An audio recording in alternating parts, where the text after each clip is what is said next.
വീട്ടിൽ ഒരു കമ്പ്യൂട്ടറും ബ്രോഡ്ബാൻഡ് കണക്ഷനും മാത്രമാണ് ഇന്റർനെറ്റ് ഔട്ട്സോഴ്സിംഗിന് ആവശ്യം. വീട്ടിലിരുന്ന് തന്നെ ചെയ്യാവുന്ന ജോലി ആയതുകൊണ്ട് ധാരാളം സ്ത്രീകൾ ഇപ്പോൾ ഈ രംഗത്തേക്ക് വരുന്നുണ്ട്.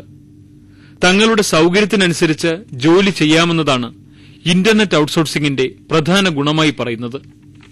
ഒരു ജോലി ഉള്ളവർക്കും തങ്ങളുടെ ഒഴിവു സമയങ്ങളിൽ വീട്ടിലിരുന്ന് ഇന്റർനെറ്റ് ഔട്ട്സോഴ്സിംഗ് പരീക്ഷിക്കാവുന്നതാണ്. ഫുൾ ടൈം ഓണായ ഒരു ബ്രോഡ്ബാൻഡ് കണക്ഷനും ഒരു കമ്പ്യൂട്ടറുമാണ് സ്റ്റാർട്ട് ചെയ്യാൻ ആവശ്യമുള്ളത്. എഞ്ചിനീയറിംഗ് കോഴ്സ് തന്നെ കഴിയണം നിർബന്ധമൊന്നുമില്ല.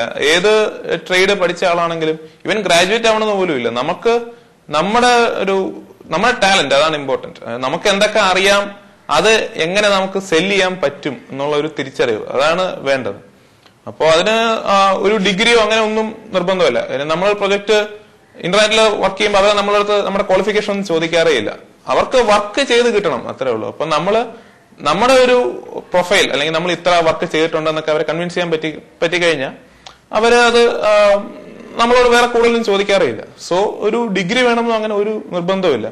ഏത് ഫീൽഡിലാണെങ്കിലും ശരി, നമ്മുടെ സ്കിൽ അത് നമ്മൾ മാക്സിമം യൂട്ടിലൈസ് ചെയ്യണം. നമ്മൾ ഏത് ഫീൽഡാണ് നമുക്ക് പറ്റിയതെന്ന് തിരിച്ചറിയണം. അതിലൂടെ പറ്റിയ പ്രൊജക്ട്സ് കണ്ടുപിടിച്ച് മുന്നോട്ട് പോകുന്നതേ ഉള്ളൂ. വിദേശ രാജ്യങ്ങളിലെ പണം ഇന്ത്യയിലേക്ക് ഒഴുക്കുക എന്ന സാമ്പത്തിക നീക്കമാണ് ഒരു കമ്പ്യൂട്ടർ കൊണ്ട് കേരളത്തിന്റെ പല വീടുകളിലും നടക്കുന്നത്. US, UK, ഓസ്ട്രേലിയ എന്നിവിടങ്ങളിൽ നിന്നാണ് കൂടുതലും ഇന്റർനെറ്റ് ഔട്ട്സോഴ്സിംഗ് വർക്കുകൾ ഇന്ത്യയിലെത്തുന്നത്.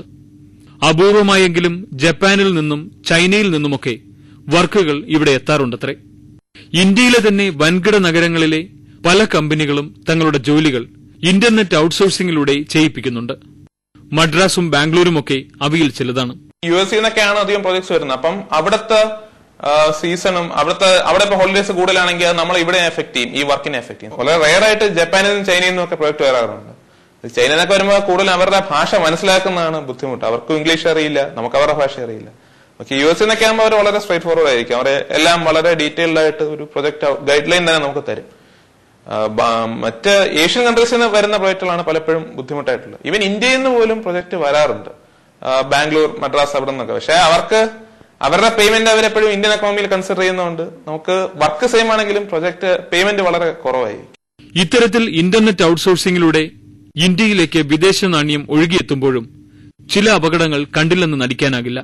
ജോലി ചെയ്തതിനു ശേഷം പണം വാങ്ങുമ്പോൾ കബളിപ്പിക്കപ്പെടാനുള്ള സാധ്യതയുണ്ടെന്നും വിദഗ്ധർ അഭിപ്രായപ്പെടുന്നു. അപകട സാധ്യതയ്ക്കുള്ള പഴുതുകൾ അടച്ചതിനു ശേഷം ഇന്റർനെറ്റിന്റെ ഈ തൊഴിൽ സാധ്യത ശരിയായി ഉപയോഗിച്ചാൽ നബീന്റെ വിജയഗാഥ അപൂർവമാകുന്നില്ല. വീട്ടിലെ ഒരു കമ്പ്യൂട്ടറിന്റെ മുന്നിൽ 3-4 മണിക്കൂർ മാത്രം ചെലവിട്ട് ഈ 25-കാരൻ സമ്പാദിക്കുന്ന 30,000-വും 40,000-വും ഒക്കെ ആവർത്തിക്കാൻ കഴിവുള്ള ധാരാളം ആളുകൾ കേരളത്തിലുണ്ട്. വ്യാപകമായിക്കൊണ്ടിരിക്കുന്ന ഈ തൊഴിൽ സംസ്കാരം ഇന്ത്യയുടെ സാമ്പത്തിക മുന്നേറ്റത്തിന് നാഴികക്കല്ലാണ്. തൊഴിലില്ലായ്മയെ മഹാശാപമായി കണക്കാക്കുന്ന കാലഘട്ടത്തിന് അവസാനമാകാൻ ഇത്തരം സാങ്കേതിക വിപ്ലവങ്ങൾ സഹായകമാവട്ടെ.